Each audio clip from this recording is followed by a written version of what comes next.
नए army chief general Syed Asim Munir को पुराने army chief general Qamar Javed Bajwa की पॉलिसीज को आगे लेकर नहीं चलना चाहिए।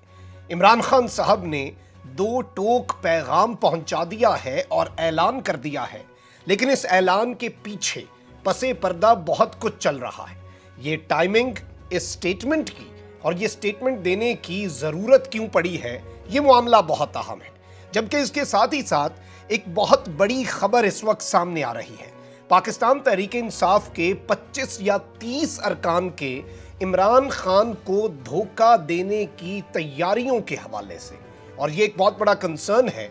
दूसरी जानिब चौधरी बरादरान जो हैं, उनके दरमियान रिकंसिलिएशन और चौधरी परवेज इलाही की शहबाज शरीफ से मुलाकात, ये सारी की सारी चीजें, और अभी पंजाब में जो हालिया एक इंसिडेंट हुआ, खान साहब की मर्जी के बगैर काबीना में जो एक शमूलियत हुई, वो बड़ा इंपॉर्टेंट नुकता है। बिस्मिल्लाहिर्रहमानिर्रहीम, अस्सलाम वालेकुम नाज़रीन कराम, मैं हूं मखदूम शहाबुद्दीन और आप देख रहे हैं मेरा फेसबुक और यूट्यूब चैनल।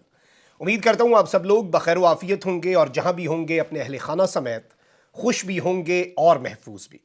नाज़रीन कराम, एक जानिब तो पाकिस्तान की सियासत हमारे सामने है और जिस तरह से इस सियासत में भौचाल आया हुआ है, अनसर्टेनिटी है, सियासी अदम इस्तेहकाम है, और इस सियासी अदम इस्तेहकाम की वजह से मईशत दिवालियापन के दहाने पर पहुंच चुकी है और सियासी इस्तेहकाम आता हुआ नजर भी नहीं आ रहा। ये बहुत बड़ा चैलेंज है। इस चैलेंज से नबर्द आजमा होने के बजाय इस वक्त साजिशें चल रही हैं। इस वक्त इमरान खान को गिराने का हर मुमकिन हरबा जो है वो अपनाया जा रहा है। पिछले 8 महीने में नहीं हो सका। तवज्जो ऑडियो लीक्स पर है, एक और ऑडियो लीक ठुस हो गई, और आप देखें कि हमारे मुल्क के अंदर जो हालात हैं, जो हमारे मुल्क का बेड़ा गर्क कर दिया गया इस इंपोर्टेड रिजीम ने, और ये जो रिजीम चेंज ऑपरेशन था, इसकी वजह से इस सब पर कोई बात नहीं करता। वहीं दूसरी जानिब इमरान खान साहब एक चीज कह रहे हैं कि एक हुकूमत आए जो मैंडेट लेकर आए, जिसे अवाम मुंतखब करे, जिसे अवाम एम्पावर करे, वो आकर फैसले ले, मुल्क को ठीक करे। और इस वक्त ऐसे लग रहा है कि सबको अपनी अपनी पड़ी है सिवाय मुल्क के। इमरान खान चीख रहा है, इमरान खान बोल रहा है, इमरान खान बार बार खबरदार। इमरान खान ने तो आपको रिजीम चेंज ऑपरेशन से पहले भी खबरदार किया था। क्या हो गया? डार्क इकोनॉमिक्स का भी आपने मजा चख लिया, डार्क इकोनॉमिक्स में तब्दील हो गई है। अब यहां पर मैं आपको यह बता दूं कि इस सारे के सारे मामले में इमरान खान साहब जो हैं, उनकी एक जानिब असम्बलियां तहलील करने का ऐलान, वहीं दूसरी जानिब जरदारी की चौधरी शुजात हुसैन के साथ मुलाकात, ये बड़ी इंपॉर्टेंट है। उस मुलाकात के बाद ये खबर आना कि खानदानी तनाज़ात जो हैं चौधरी परवेज इलाही और चौधरी शुजात हुसैन के दरमियान, वो हल कर दिए गए हैं। सियासी इख्तलाफात अभी हैं, कुछ खानदानी मसले भी होते हैं फैमिलीज़ के अंदर। फिर उसके बाद ये खबर आना कि इमरान खान साहब ने अपने पार्टी रहनुमाओं को टास्क दे दिया है कि चौधरी परवेज इलाही जो हैं उन्हें मना लिया जाए, चौधरी परवेज इलाही जो हैं उन्हें कन्विंस कर लिया जाए कि फौरी असम्बलियां तहलील हों। फिर इमरान खान साहब का यह ऐलान कि, और शाह महमूद कुरैशी साहब का इमरान खान साहब के बिहाफ पर यह कहना कि 2-3 दिन में हमने असम्बलियां डिसॉल्व कर देनी है। उसके बाद इमरान खान को ट्रेलर देना जुल्फी बुखारी और बुशरा बीबी साहिबा की ऑडियो लीक करके। ये सारे जो इवेंट्स हैं, इन सब के अगर आप पूरी टाइम लाइन देखें तो आपको सब कुछ समझ आ जाएगा। अब चौधरी बरादरान जो हैं, उनके हवाले से बहुत सी खबरें आ रही हैं। परवेज इलाही और वजीर आजम, वजीर आला और वजीर आजम के दरमियान एक आईनी मुलाकात, आईनी ओहदे हैं और हुकूमती ओहदे हैं, इनके दरमियान मुलाकात तो हो सकती है। इस तरह की एक मुलाकात की भी इस वक्त बाज़गश्त चल रही है, और इस सब के अंदर पाकिस्तान तहरीक इंसाफ कहाँ पर खड़ी होती है, ये देखना बहुत अहम है। इसहाक डार सदर मुमलिकत से मिलते हैं, कह रहे हैं कि उसी तर्ज पर जैसे इसहाक डार अगर सदर मुमलिकत से एक वफाकी वजीर सदर से मिल सकता है, तो वजीर आजम वजीर आला से क्यों नहीं मिल सकता? ये बातें भी हो रही हैं। तो ये सब कुछ अगर देखा जाए तो, और पंजाब के अंदर जो सूबाई काबीना में एक एडिशन हुई, खान साहब की मर्जी के खिलाफ हुई, और ये जो खिलाफ हुई है एडिशन, इसने बहुत कुछ वाजे कर दिया। अब इस सब के अंदर मैं आपको ये बता दूं कि इमरान खान साहब इस पर नाराज़ भी हुए। सूबाई वजीर जो हैं उन्होंने तहरीक इंसाफ छोड़ने का फैसला भी कर लिया है, और पार्टी की पॉलिसी के खिलाफ सूबाई वजीर का हल्फ उठाने वाले मियाँ ख्याल साहब जो हैं, इनसे तहरीक इंसाफ के चेयरमैन इमरान खान साहब इस वक्त नाराज़ हो चुके हैं। ये केस इतना इंपॉर्टेंट क्यों है, ये मैं आगे चल के आपको बताता हूँ। ये जो ख्याल कास्तो साहब हैं, इनका तहरीक इंसाफ खैराबाद करने का फैसला भी सामने आ चुका है, और इनका ताल्लुक साबिक गवर्नर पंजाब चौधरी सरवर ग्रुप से है। चौधरी सरवर ने सियासी सरगर्मियों में हिस्सा लेने का इस वक्त ऑलरेडी फैसला फैसला कर लिया हुआ है। और इस सब के अंदर मैं आपको ये बता दूं कि फैसलाबाद डिवीजन से ताल्लुक़ रखने वाले तहरीक इंसाफ के सूबाई वुज़रा, अरकान असम्बली, अहम तरीन तंजीमी ओहदेदारान और हल्का PP 114 के उम्मीदवार शौकत अली राना ने मरकज़ी सेक्रेटरी इत्तलात व नशरियात फ़ारूक हबीब की क़यादत में लाहौर के अंदर ज़मान पार्क में इमरान खान साहब से मुलाकात भी की, ज़मान पार्क में, और इस सब के अंदर बहुत से मामलात पर डिस्कशंस भी हुई। अब इस सब के अंदर यह कहा जा रहा है कि ज़राए जो हैं वो इस वक्त ये दावा कर रहे हैं कि जोड़ तोड़ अपने उरूज पर है। पॉलिटिकल इंजीनियरिंग जो है उसका बाज़ाब्ता तौर पर, बाकायदा तौर पर आगाज़ कर दिया गया है और 25 से 30 मेंबरान हैं असम्बली के जो कि चौधरी सरवर से राब्ते में है। फैसलाबाद से ताल्लुक़ रखने वाले जो MPA हैं उनका भी चौधरी सरवर और वज़ीर आला पंजाब चौधरी परवेज़ इलाही से एक ज़ाती तल्लुक़ है, इसलिए उन्होंने तहरीक इंसाफ की पॉलिसी के खिलाफ सूबाई वज़ीर का हल्फ भी उठाया।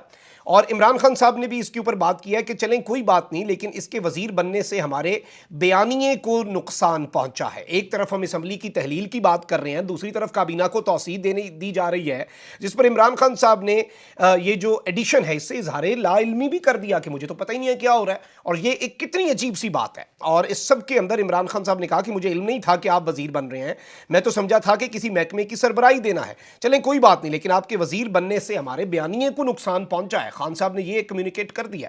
अब एक जानिब ये सब हो रहा है तो वहीं दूसरी जानिब आप देखें कि ऑल्दो पाकिस्तान की अफवाज की लीडरशिप तब्दील हो चुकी है, नई एस्टैब्लिशमेंट आ चुकी है। बिलाशुबा एक चीज़ याद रखिएगा कि तब्दीली जो होती है वो आने में बहुत सा टाइम लगता है, क्योंकि आप अपनी मर्जी की टीम लाते हैं, नीचे लेवल तक बहुत से लोग होते हैं। इवन यहाँ तक कि आप देखें कि जब जनरल फैज़ हमीद को ISI से अलग करके पेशावर कोर में भेजा गया, उस वक्त ये बातें की गई, ये तनकीद की गई कि अभी तक उनके कुछ स्ट्रॉन्ग होल्ड है एजेंसी के अंदर, कुछ लोग हैं जो उनके लॉयलिस्ट हैं और उनके साथ ज़्यादा वो करीबी हैं, तो वो उन्हें कुछ रिपोर्ट कर रहे हैं। इस तरह की बहुत सी उस वक्त थ्योरीज जो हैं वो मुखालिफ कैंप की तरफ से आई, जो कि मैं समझता हूँ वैसे फ़ौज के वाले से ये चीज़ें बाहर आना बड़ा अजीब सा है, लेकिन आई। अब यहां पर आजम सवाती जो हैं उनके साथ अभी भी उन्हें खजल किया जा रहा है, उन्हें घुमाया फिराया जा रहा है, घसीटा जा रहा है। शहबाज गिल के खिलाफ कुछ मुकदमात कायम हुए हैं। सलमान अहमद गुलकार जो हैं उनके खिलाफ मुकदमात का क़याम तुरबत के अंदर उनके ऊपर मुकदमा ठोक दिया है पुराने ट्वीट्स पर। अब इस सब के अंदर एक जानिब तो इमरान खान साहब जो हैं उन्होंने कुछ स्टेटमेंट्स दिए। इमरान खान साहब ने ज़मान पार्क में रोज़ाना की बुनियाद पर मुलाकातें होती हैं और उन मुलाकातों के अंदर का जो अहवाल है, जो वो लोगों से मिलते हैं, वो मैं आपके सामने रखता रहता हूँ। बहुत से लोग जो इन मुलाकातों का हिस्सा होते हैं उनसे भी बातचीत चलती है, उनसे भी हम गुफ्तगू करते हैं और कुछ चीज़ें पता चली हैं। एक तो खान साहब ने कहा कि ये जो सलमान शहबाज हफ्ते के दिन वापस आ रहा है ये NRO 2 है और ये NRO 2 का हिस्सा है, ये NRO 2 की कॉन्टिन्यूएशन है। इस सब के अंदर इमरान खान साहब ने नवाज और जरदारी को तनकीद का निशाना बनाया। उन्होंने कहा कि इन दो खानदानों ने सारे इदारों को कमज़ोर किया और जब तक इंसाफ नहीं होगा मुआशरा नहीं आगे बढ़ेगा। ये बात तो ठीक है, लेकिन इस सब के अंदर इमरान खान साहब ने कहा कि मैंने ये जो मंसूर अली खान भी बातें कर रहा है कि खान साहब बॉस कहा करते थे, जनरल बाजवा साहब कहते थे मुझे बॉस ना कहें, आप मेरे बॉस हैं टेक्निकली, हम आपके पार्टनर्स नहीं, हम तो आपके। अब वो जो एक नैरेटिव बनाया जा रहा है ना कि खान साहब जनरल बाजवा के पीछे लगे हुए थे, दूसरे अहमद मीर साहब ये नैरेटिव बना रहे हैं कि जनरल बाजवा आखिरी वक्त तक तहरीक अदम-ए-एतमाद को नाकाम बनाना चाहते थे इमरान खान के साथ। फिर इमरान खान साहब सियासी तौर पर पागल हैं कि इमरान खान साहब जनरल बाजवा के ऊपर आप तनकीद कर रहे हैं, अगर वो बंदा उनकी सियासत बचाना चाह रहा था। तो ये सब कुछ क्यों किया जा रहा है, किसे फ़ायदा देने के लिए, किस बयानिए को क्रिएट करने के लिए, हम सबको समझ आ रही है और बड़ी वाज़ेह और बड़ी क्लियर समझ आ रही है। लेकिन यहाँ पर मैं आपको ये बता दूं कि इमरान खान साहब ने कहा मैंने कभी जनरल कमर जावेद बाजवा को बॉस नहीं कहा। वज़ीर आज़म था, जनरल रिटायर्ड फैज़ से ताल्लुक तब बना जब वो DG-ISI थे और ऑब्वियसली जब वज़ीर आज़म होता है उसका DG-ISI के साथ कोऑर्डिनेशन होती है। इस सब के अंदर इमरान खान साहब ने कुछ और बातें भी की हैं। इमरान खान साहब ने कहा है कि सलमान शहबाज जो है वो आ रहा है और उसके बाद नवाज शरीफ की वापसी, ये सारी चीज़ें, और नैब पहले भी एस्टैब्लिशमेंट के मातहत थी, सिर्फ कमज़ोरों पर हाथ डालती रही। ये चीज़ खान साहब ने कही है कि एस्टैब्लिशमेंट के मातहत है नैब, नैब हमारे मातहत नहीं है।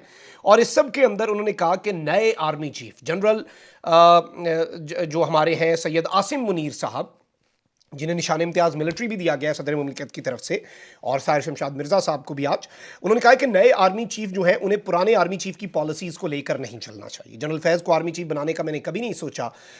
इनके खिलाफ ये सारा मामला था कि ये इनके खिलाफ, खान साहब ने कहा ये प्रोपेगेंडा था और प्रोपेगेंडा रहेगा। और इस सब में खान साहब ने अपने हमले के वाले से चीज़ें कहीं और परवेज़ इलाही पर एतमाद का इजहार किया कि मुझे ट्रस्ट है कि वो मेरी मानेगा, ये खान साहब ने कहा है।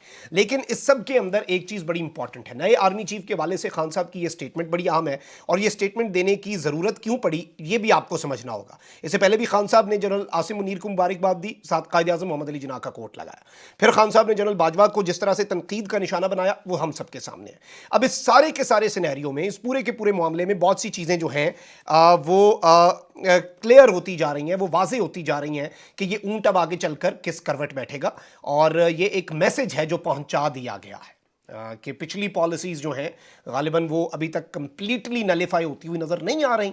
और ये उम्मीद, अच्छे की उम्मीद रखी हुई है, तनकीद नहीं की जा रही, लेकिन जो एक्सपेक्टेशंस हैं कि आप कंप्लीटली कॉन्स्टिट्यूशनल रोल में आएँ और जनरल बाजवा की जो पॉलिसीज़ हैं उनसे हट जाएं, ये मैसेज ज़रूर कम्युनिकेट किया जा रहा है। अपना बहुत ख्याल रखें। अल्लाह निगहबान। पाकिस्तान जिंदाबाद।